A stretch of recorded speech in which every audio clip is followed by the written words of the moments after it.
Hi అండి. అందరికీ నమస్కారం. Welcome to my channel. ఈ వీడియోలో ప్రభుత్వ ఉద్యోగులకు మరియు పెన్షనర్లకు 10,00,000 ప్రభుత్వం కీలక నిర్ణయం. దీనికి సంబంధించిన విషయాలు పూర్తి వివరాలైతే వీడియోలో తెలుసుకుందాము. వీడియో అయితే ఎక్కడే గాని స్కిప్ చేయకుండా ఎండ్ వరకు చూసేయండి. అప్పుడే ఇన్ఫర్మేషన్ పూర్తిగా అర్థమవుతుంది. అలాగే వీడియో చూస్తున్న ప్రతి ఒక్కరు వీడియోకి లైక్ చేయండి ఫ్రెండ్స్. ఈ వీడియోని తోటి ఉద్యోగ పెన్షనర్ మిత్రులతో అయితే షేర్ చేయండి.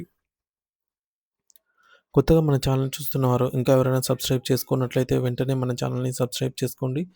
సో, దీని ద్వారా నేను చేసే లేటెస్ట్ వీడియోస్ అన్నీ మీ వరకు రీచ్ అవుతాయి. ఇక ఆలస్యం చేయకుండా వివరాల్లోకైతే వెళ్ళిపోదాము.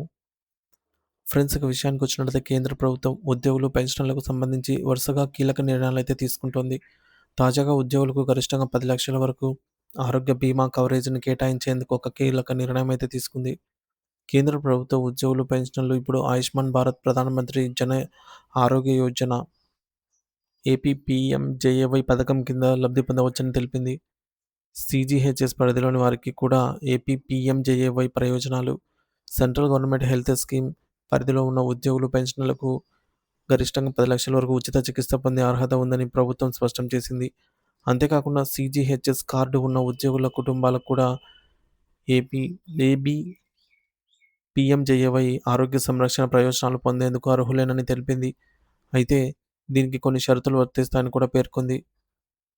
₹10,00,000 ఉచిత కవరేజ్ ఎలా? సాధారణంగా ఆయుష్మాన్ భారత్ కింద ప్రతి కుటుంబానికి 5,00,000 వరకు ఆరోగ్య బీమా కవరేజ్ అనేది ఉంటుంది. ఇప్పుడు ఇది సీజీహెచ్ఎస్ పరిధిలోని ఉద్యోగ కుటుంబాలకు సైతం పొందే అవకాశాన్ని కల్పించారు కాబట్టి, సో, ప్రాథమిక కవరేజ్ సీజీహెచ్ఎస్ లబ్ధిదారుల కుటుంబాలకు కూడా 5,00,000 ఫ్యామిలీ ఆహ్, ప్లాటర్ కవరేజ్ అయితే వస్తుంది.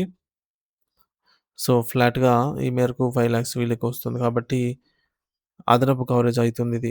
సో, కుటుంబంలో 70 ఏళ్లు పైబడిన తల్లిదండ్రులు ఉంటే వారికి అదనంగా మరొక 5,00,000 కవరేజ్ లభిస్తుంది. దీంతో మొత్తం సో, పీఎంజేఏవై ద్వారా 5,00,000, సీజీహెచ్ఎస్‌లో ఉన్న పెన్షనర్స్‌కి కూడా సో, వారికి 5,00,000 ఉంటుంది కాబట్టి మొత్తం 10,00,000కు చేరుకుంటుందన్నమాట. ముఖ్యమైన షరతులు మరియు ఎంపిక చేసుకోవాల్సిన విధానము. కేంద్ర ప్రభుత్వ ఉద్యోగులు, రాష్ట్ర ప్రభుత్వాల నుంచి పదవీ విరమణ పొందిన పెన్షనర్లు, సీజీహెచ్ఎస్ లేదా సీసీ సీసీ ఈ మేరకు ex service men contributory health scheme ECHS కార్డులు ఉన్నప్పటికీ వారు ఆయుష్మాన్ భారత్ పథకం కింద నమోదు చేసుకోవడానికి పూర్తి అర్హులే. అయితే ఇక్కడే ఒక ముఖ్యమైన షరతు ఉంది. ఒక్క పథకమే ఎంపిక చేసుకోవాలి. అంటే ప్రభుత్వ నిబంధనల ప్రకారంగా ఒక పౌరుడు ఒకే సమయంలో 2 ప్రభుత్వ ఆరోగ్య పథకాల నుంచి ప్రయోజనాలు పొందడానికి వీల్లేదు. మరి సీజీహెచ్ఎస్ లేదా ఏబీ పీఎంజేఏవై. సీజీహెచ్ఎస్ లబ్ధిదారులు తప్పనిసరిగా సీజీహెచ్ఎస్ లేదా ఆయుష్మాన్ భారత్ ఈ రెండిట్లో ఒక్క పథకాన్ని మాత్రమే ఎంచుకోవాల్సి ఉంటుంది. సో, తిరిగి మరే అవకాశం అయితే లేదు. సో, మరి ఒకేసారి సీజీహెచ్ఎస్ లేదా ఈసీహెచ్ఎస్ వంటి ప్రస్తుత ఆరోగ్య పథకాన్ని వదులుకొని ఆయుష్మాన్ భారత్ పీఎంజేఏవై పథకాన్ని ఎంచుకుంటే తిరిగి పాత పథకానికి మారటానికి ఎటువంటి అవకాశం ఉండదు. సో, ఇది ఒక్కసారి మాత్రమే ఎంచుకోవాల్సిన అవకాశం అని గుర్తుంచుకోవాలి. ఈ ఉత్తమ పథకాన్ని ఎంచుకోవడానికి సలహా. ఈ నిర్ణయం తీసుకోవడానికి ముందే ఉద్యోగులు, పెన్షనర్లు తమ ఆరోగ్య అవసరాలు, ఆయుష్మాన్ భారత్ పథకంలో లభించే చికిత్సలు మరియు ఆసుపత్రి నెట్వర్క్‌లను సరిపోల్చుకోవాలి. తద్వారా తమ కుటుంబానికి ఉత్తమమైన ఆరోగ్య పథకాన్ని ఎంచుకోవచ్చు అని ప్రభుత్వం సూచించింది.